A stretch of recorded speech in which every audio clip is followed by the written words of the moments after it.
A liminal space is a transition, a blurring, an in-between space. What happens when we exist in this space? Where do we go? How do we grow? Welcome to Black Creatives in Liminal Spaces, a podcast of Black writers for peace and social justice, hosted and produced by Dr. Khadija Z. Ali Coleman. We talk to Black creatives who share their journey in liminal spaces as thinkers and movers and shakers, poised with an eye on the future.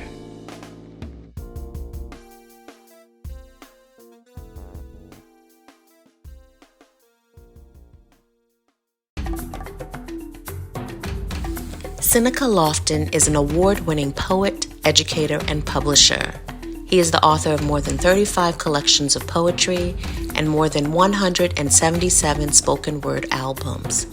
His poems have appeared in numerous journals, including the Skinny Poetry Journal, Mid-Atlantic Review, Blue Collar Review, and Quay. In 2024, his poem, To Honor Her Bold Walk, was nominated for a Pushcart Prize. He earned both a BA in creative writing and an M.F.A. in creative writing from Goddard College. He holds teaching positions at Chesapeake Bay Academy, Norfolk State University, and Elizabeth City State University. He served as the guest editor of the spring 2026 issue of the Rebel Zygist, a literary journal of Black writers for peace and social justice.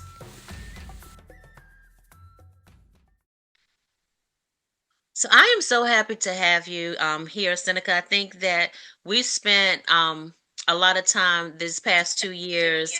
When we connect is usually for a reading or when you were a guest editor for the Rebel Zygist digital journal.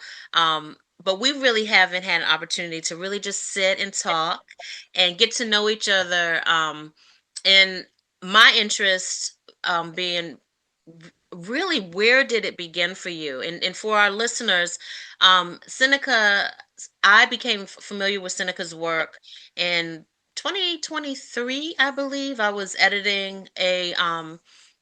guest editor for the Mid-Atlantic Review, which is a publication by the nonprofit Day 8 out of Washington, D.C.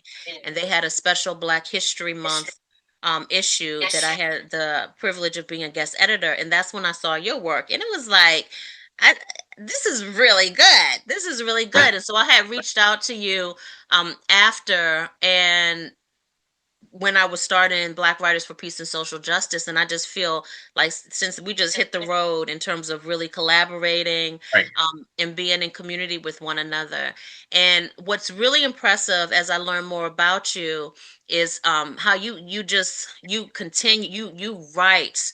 You are when people talk about they're a voracious reader, you are a writer. You always are writing. So I would love it if you can just share with me, when do you look at your journey as a writer beginning, and what was your goal or your plan for yourself as a writer?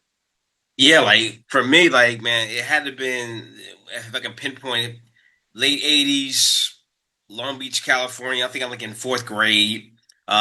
Shel Silverstein. That was the only thing that could keep me interested in school at that point. I was going to school because your parents, they tell you got to go to school. So you went to school. The subjects were cool and everything, but around fourth grade, my teacher would at the end of the day, 2:00, 2:30, something like that, he would gather us around like the spot he already kind of like curated in the back of the classroom, and he brought this book, Light in the Attic.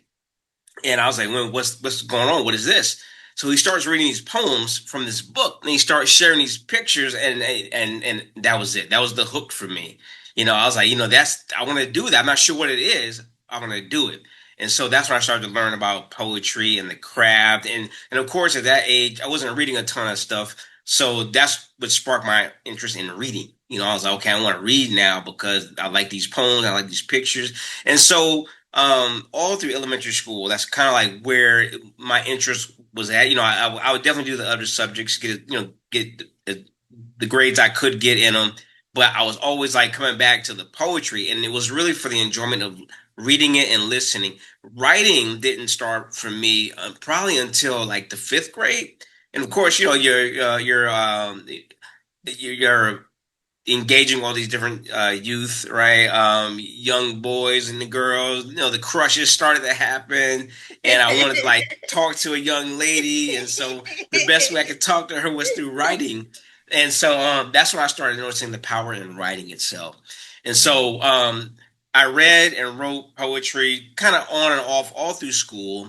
And then once you get to high school, of course, you know, you're a junior and you're a senior, and they're like, "Listen, you got to choose, man. You got to like what's the next 5 years? Is it college for me during those days? It was college, military, or you work. And I had friends that would just get jobs and they're like, Oh yeah, I'm gonna go wow. back to school whenever, maybe in a year. Some of those, you know, they never went back. They started making the money. They started getting the bills, and then of course there's like, okay, I can't fit school as my schedule anymore. And so I was like, listen, I want to write. How do I become a writer? And so a creative writer, you know, and so that's when I started like, you know, digging. And I think uh, Pac had just passed away. Pac passed away, I think, the year before 96. I graduated in 97. All right. And And you're at talking that about point, from high school. yeah, this is a high school. That's Yeah, crazy. yeah. That's crazy. Yeah. I graduated, and then and at Because that I had point, like, graduated from college the year before. Yeah. So right, this is yeah. So interesting. that Yeah. point, I kept writing. Writing poetry was sort of it was a private affair. And Hmm. when my friends, I walk around, you know, campus with a composition notebook all the time, and they would ask me, what are you writing there, Seneca? And I had to tell them I was writing rap because at that point you couldn't tell your peer group, young men, that you were writing poetry because poetry they had gendered poetry at that point. Like, no, you're writing for the women, you're writing for the ladies. Ladies enjoy poetry. You're writing poetry, but when unfortunately when Pac passed, Pac left all this poetry, right? Hmm. And books started coming out like maybe like in 90, 98, 99. And then that's when I started really coming out saying, yeah, I write poetry now. And they're like, oh yeah, okay, now you write poetry. We understand now. Right. And so at that point I started to figure out like what was the career path, you know, and that's when I started reading all these different writers, what they were doing, whether it was Langston Hughes, what he did, Nikki Giovanni, Sonia Sanchez. I was reading all these really great black poets. And so I started mirroring my career after the way, you know, they after the blueprint they set. You know I'm going up.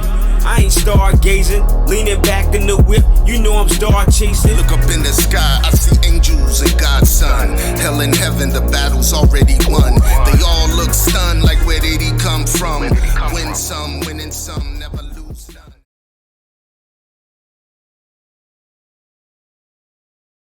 none. With poetry. And I went to a school called Goddard College. Now I think it closed its doors maybe 2 or 3 years ago. Okay. But the campus is still there. It's like a community oriented type of creative village now, something like that now. But Wow. from Where's that that point, located? Goddard College is Plainfield, Vermont. Okay. Plainfield, Vermont. Oh. It's about 30 minutes from Burlington, Vermont, and about an hour from Canada. Oh Something like that. wow. We used to have lunch, we used to have lunch in Canada. That was before nine Wow. eleven. Before nine Wow. So eleven, you moved across the country for college. absolutely, absolutely. Because Okay. like the program was there. Like, you know, I think I moved from San Diego. I know I was in Long Beach. I was in San Diego for high school.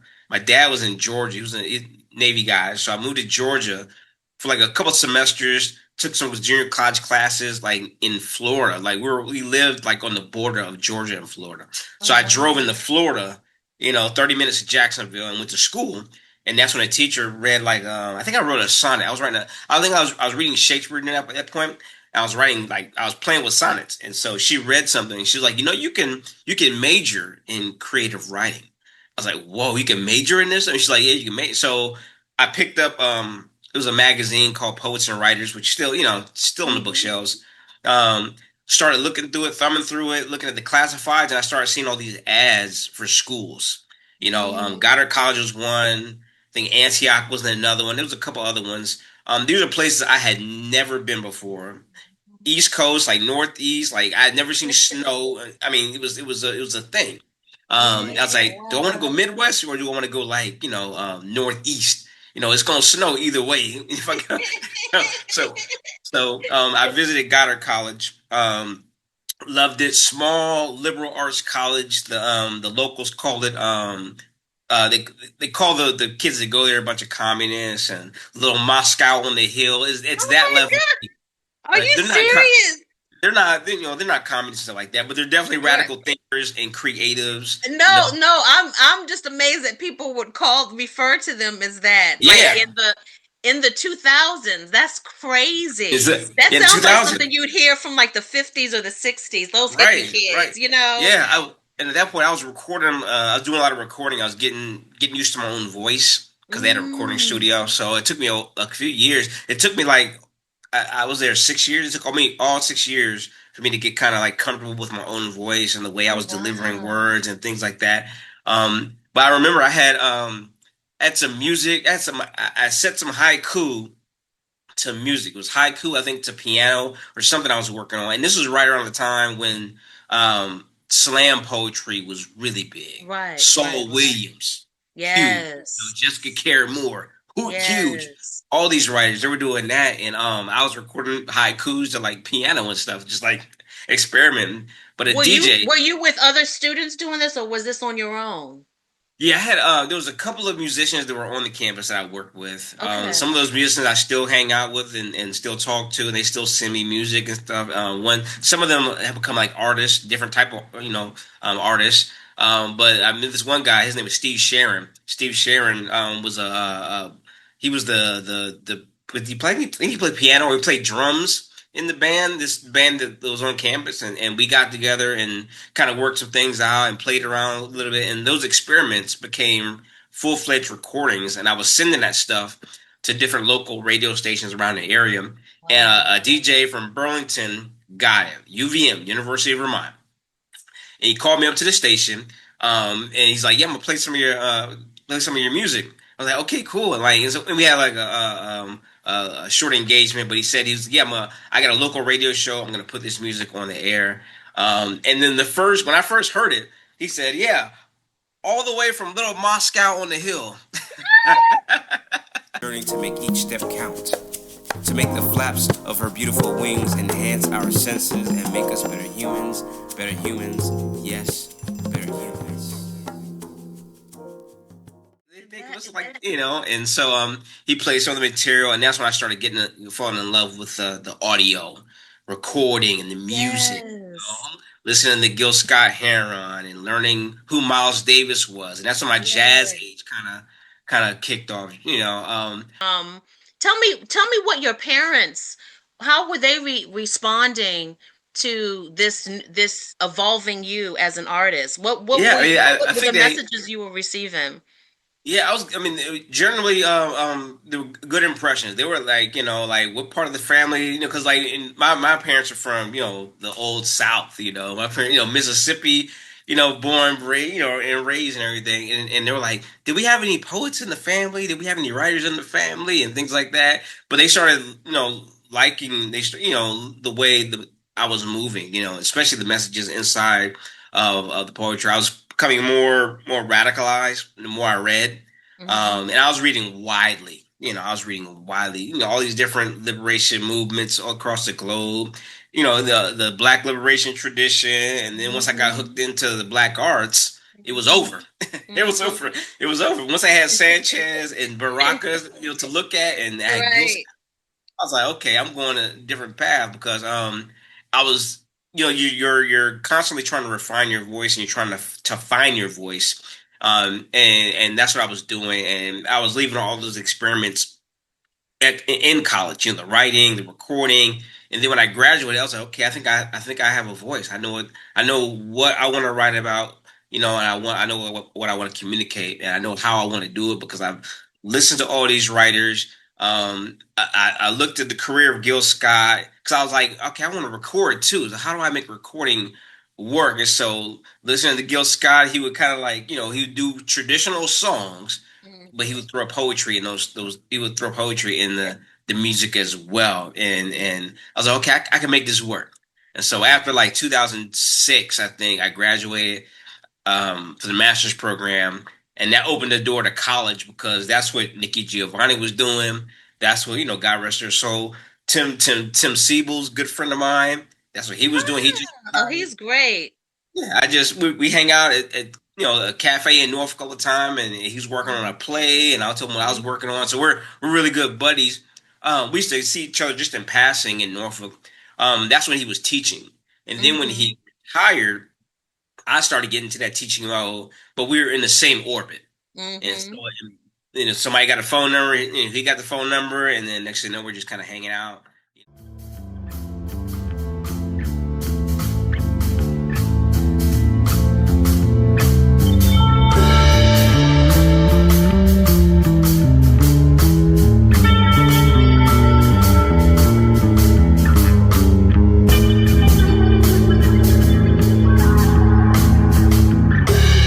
For the culture, we breathe jazz. We breathe blues, we breathe resistance. We strive to own pieces of sunlight. But hunger, pains, and stomachs require us to take the whole thing. Yes, we want the whole thing, the whole thing. Yes, we want the whole thing until Jesus gives us that. And Muhammad nods his head, acknowledging the soul and gritty hip hop that flowed through our DNA. Until children raise fists instead of rifles, but rifles may solve riddles with badges that invade black and brown neighborhoods, leaving bullet wounds, crying mothers, and enraged fathers with fever and payback. But that's kind of like where those are my humble beginnings, and then once I started getting into the business of the writer, it changed. I became more efficient. I was like, okay, this is my Mhm. purpose. This is the purpose now. So now this is the Mhm. purpose. How do I make this efficient like a machine? And so yeah, I voraciously write. Now, like before, I used to write, write my journals. I still do from time to time. Write my journals. No real purpose for the writing other than to refine my writing process and craft it. But now I go right to the document that's already formatted to book size. It's already there because the end purpose is to publish Mhm. whatever I'm writing to publish it. So once I get the 50 poems, I pick a title from some. I pick a title at one of the poems, and okay, this is what the manuscript's called. At some point, I'm going to put this out. But like with poetry, it's so like it's so subjective, right? Mhm. You don't really need peer review. You can get your friends to like kind of give you some impressions, but put it out, put it out. Tell Let the tell people me more about that. Tell me, that's because I love that. And it's so interesting.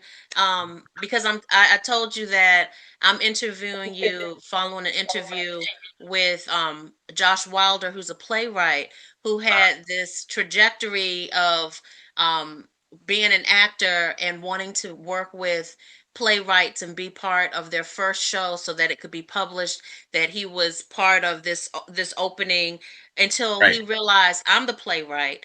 And now he's working with our students at Coppin, encouraging them to get their story out. And his belief is that if you're a playwright, it's not merely good enough to just write the play, but for it to be out there and to be staged. And I get that same energy. And that's what I'm hearing from what you're saying, that you write the poem, you need to publish it. And can you tell right. me a little bit about that? Because I know that in this world of this literary landscape, a lot of people have the belief that when you write, you are then to seek someone to publish or to give permission or to find that agent who will then shop your work. But tell me what the difference is and why you are beholden to this belief that you write the poems, you need to get it out there. It.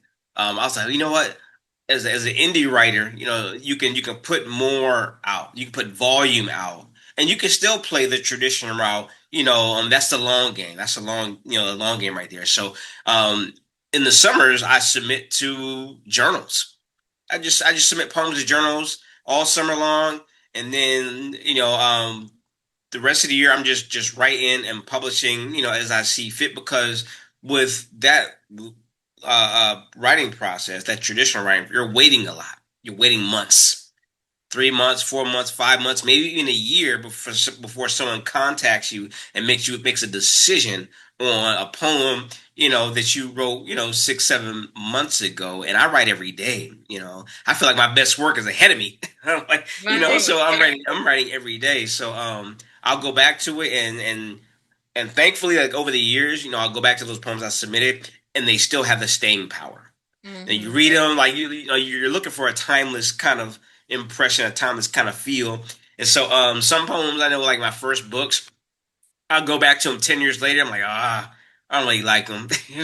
They're okay. I get it, and that was part of the process. But I like to track myself as a writer, as an artist. Yeah. I like to grow as much as I Yeah. possibly can. But yeah, I've always had that impulse to write, to publish, get it to the people, and then play the long game. With like circling and cycling different manuscripts and different poems out there to see what these larger journals and editors think about different types of stuff. What I've been doing lately, 'cause I publish the poetry like ad nauseum. I just go for it, and Hmm. then say like you have a submission right that's going on for a journal, and you got a particular theme you're going for. I'll sit down and I'll like, okay, this is what she's looking for. I want to write this, and I'll write that stuff. I'll submit it to you, and I'll leave it in its own folder. I won't shop it anywhere else. That's for Khadijah right there, and right in that journal. And I'm gonna go into something else. But lately, I've been messing with fiction, right? Because I know fiction is different. Fiction is a different monster, and so I've been writing. I've written a couple of novels, and I circulated them, amongst friends. One I just got back from a friend of mine. He's sending it back. He just finished reading it, and it was kind of like it was kind of like taking George Orwell's Animal Farm and Hmm. speeding it up into the future and making it happen in North America. It was really interesting to write it. I thought it was really good, but like the industry is the industry. Like there wasn't an outlet for it, right? They what I was getting back from agents, I can't market it. That's what it was. I mean, for like 5 or 6 agents, I can't market. I'm not sure how to market this particular. It's definitely a great story. It's a great concept, but there's no market for it. Like, man. And that's it. There's no like there's no follow through. There's no like I suggest. And so I've been circling that around. I was like, okay, might be an independent venture, independent book that comes out. All right, let me jump on in here. All right, a jazzy self-reliance. Jazzy fingers scroll a peace-tinted sky. A volatile reach is a melody, like an old Bobby Womack record. The mood lightens, morning, 7:30 a.m., weightless. Save cosmos for later. Brew me a cup of something bold, black, and loud. That rich Kenyan blend. No sugar. Let me rage against the daylight and find meaning on this rapidly spinning planet. A high awaits somewhere in stereo. Without wingless leaders or saviors sporting Brooks Brothers suits, rambling about social change or simply the change in their already swollen pockets. I gamble with time, rolling dice, walking this tightrope, expertly balancing risks, trying to avoid smoldering pavement. This American thing is a hustle, evolving, stretching its heavy body across lives, leaning, preying on flesh to fill its belly. I inhale insatiable sunlight, satisfying an urban thirst. And with Baldwin-like curiosity, I navigate a concrete jungle. Like that, Do because do like do you want what would you like to see happen within the next 5 years for your writing? the next 5 years, I just want to continue to grow, continue to write, publish as much as I possibly can. And I don't know, it's just like I'm in that place where I can't go backward, and the only way to go Mm, forward, right, is to keep writing, keep producing, keep networking, network people like you and like some of my friends across the West. Like, mhm. I feel like, we're just getting started, really. We're just getting Yeah. started. So like for me, it's just continually writing, continually putting out some good product and everything like that, and continue to network with people and build. Because I work like I think we spoke about like how we wear these hats, and Yeah. and That's so what and, that's the direction I was yeah, going. Like, what is yeah. in the midst of all of this writing and creating, what are the other things that you're doing, and how do you create space for all of these things to take place? Yeah, and sometimes it can be overwhelming.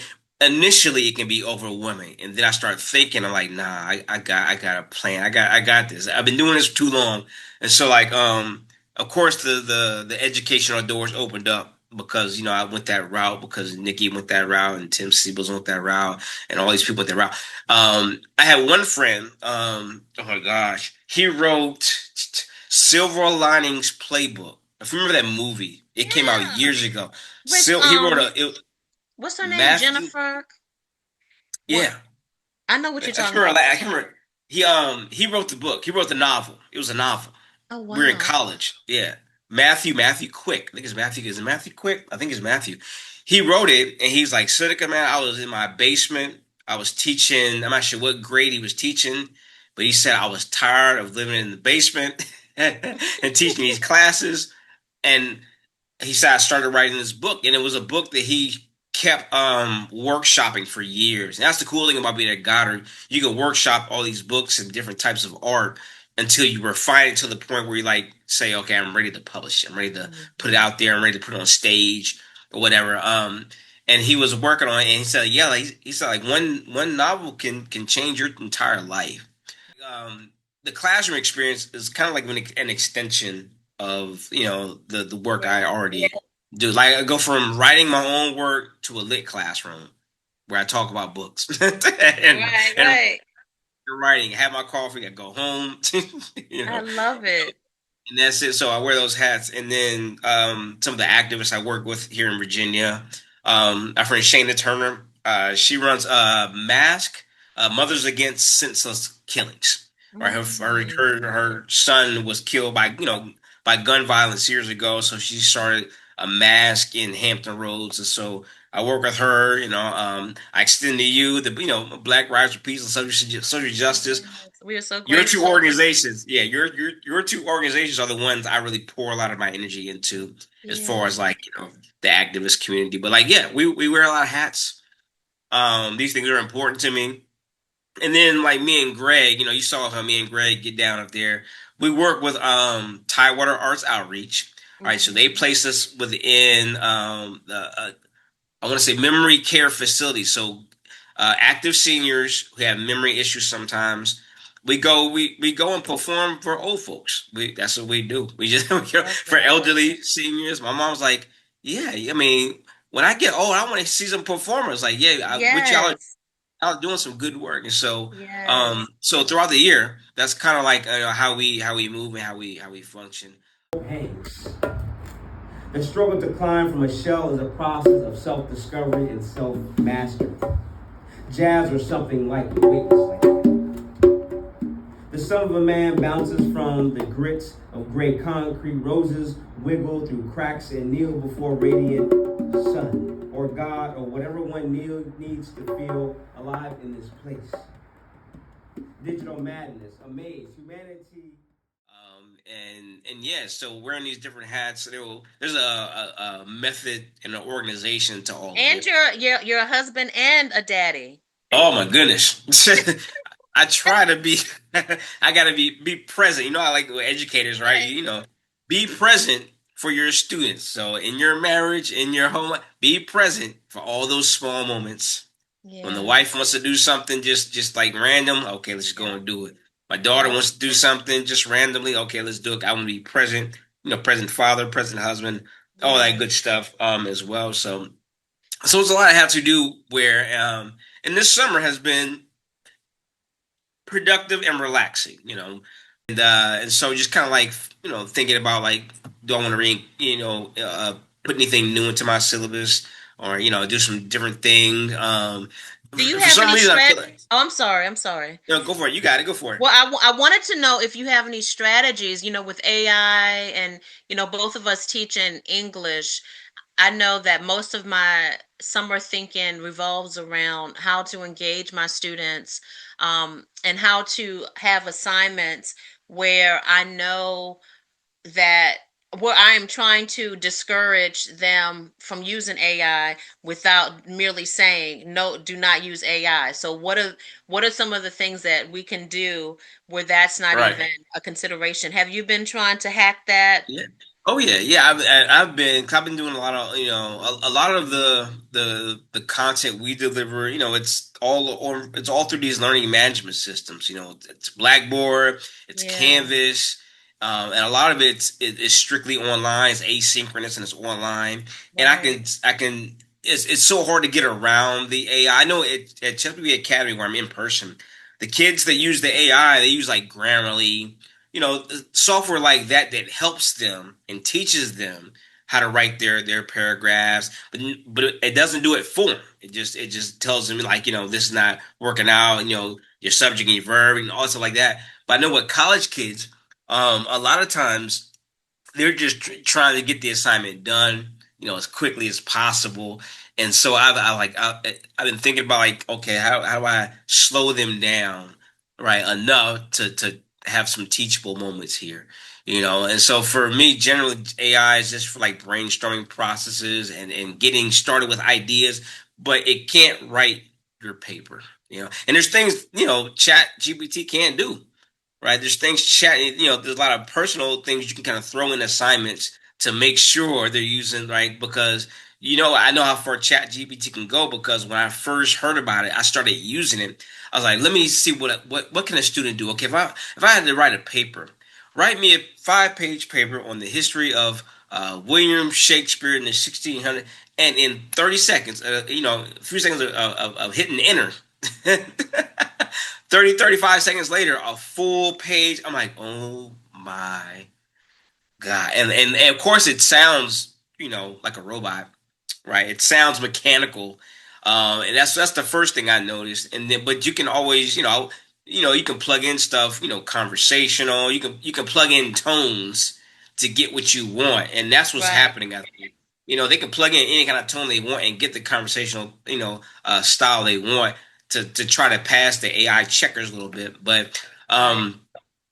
trying to discourage it, allowing them to have the freedom to use it to generate ideas, and then making sure they're not just turning in full-fledged papers written by a bot because and that's what they'll do. And so I put a little like check marks and milestones and different things inside the assignment that I know only a person can do. Right. And only a person can do it. So, and the other thing I've done, I've kind of like what we call flip the classroom a little bit.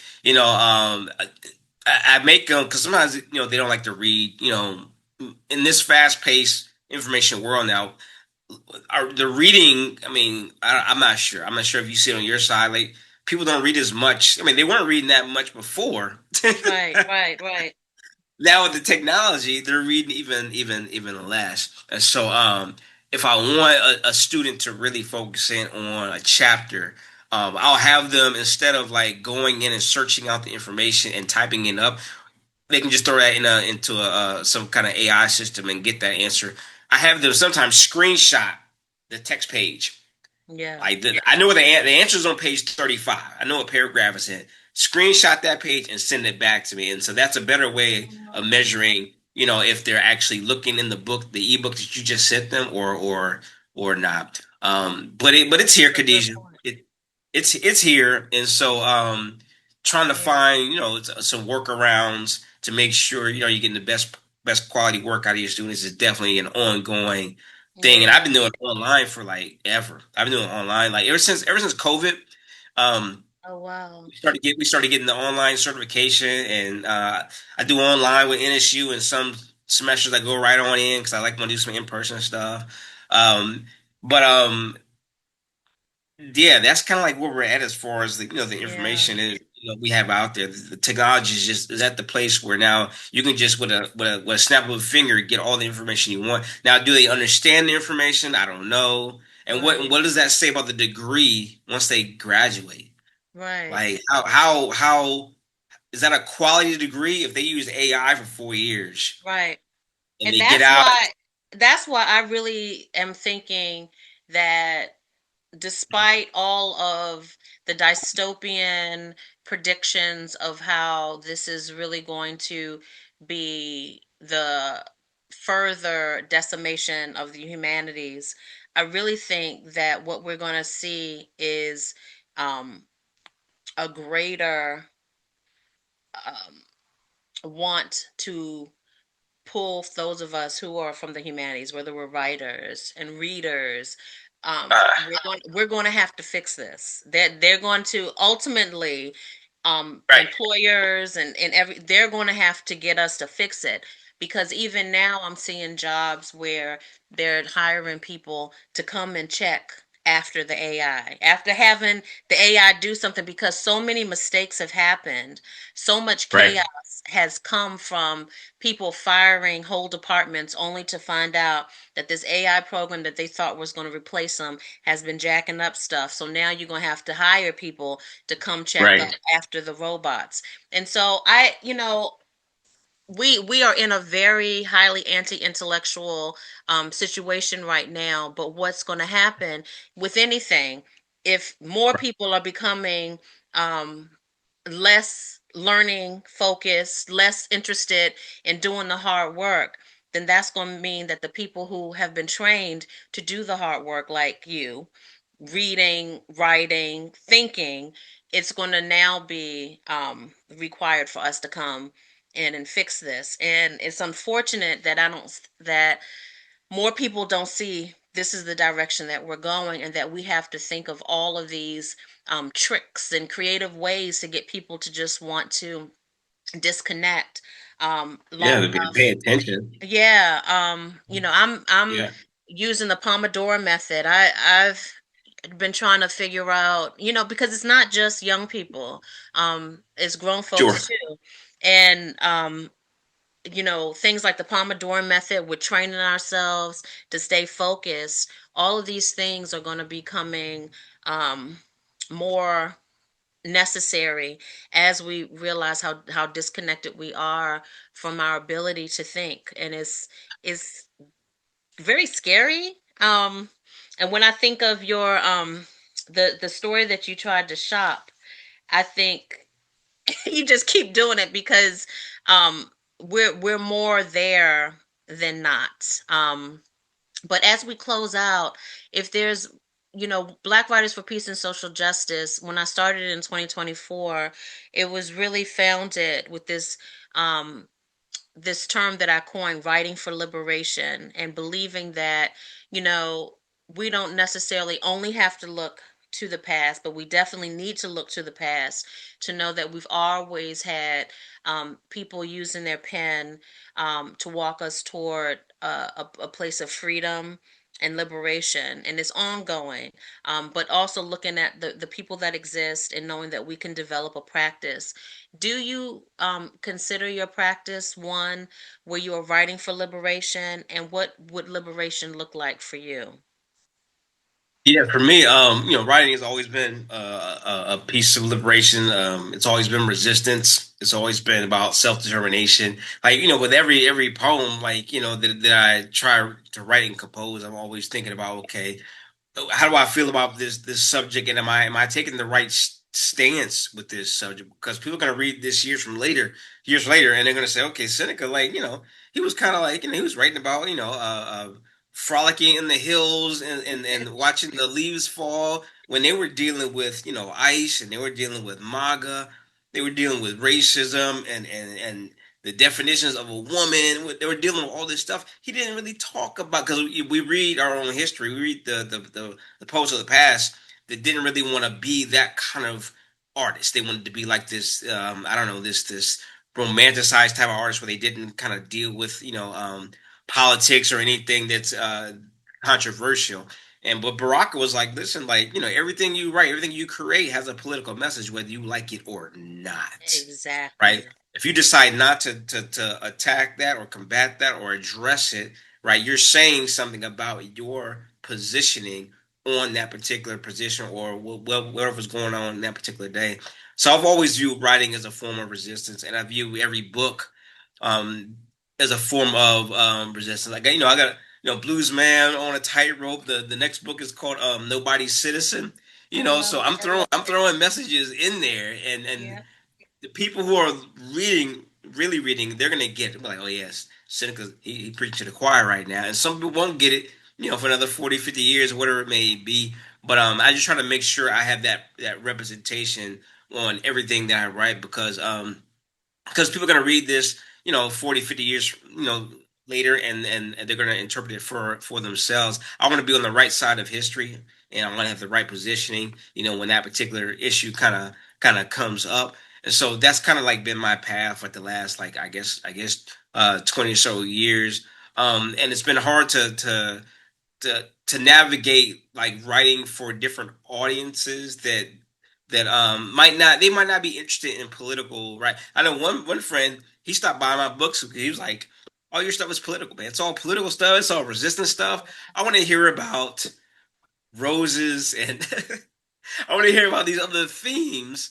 I was like, listen, I'm in an urban area, right? I'm voicing the world. I'm, like Baldwin said, I'm forcing the world to deal with me the way that I authentically am. And so this is the way, I'm moving forward. But that, yeah, I've Yeah. always thought about writing as a resistance, and that's one of the reasons I love, Black Writers for Peace and Social Justice, because, like, every time I meet with y'all and read with y'all, I'm like, okay, I'm home right now.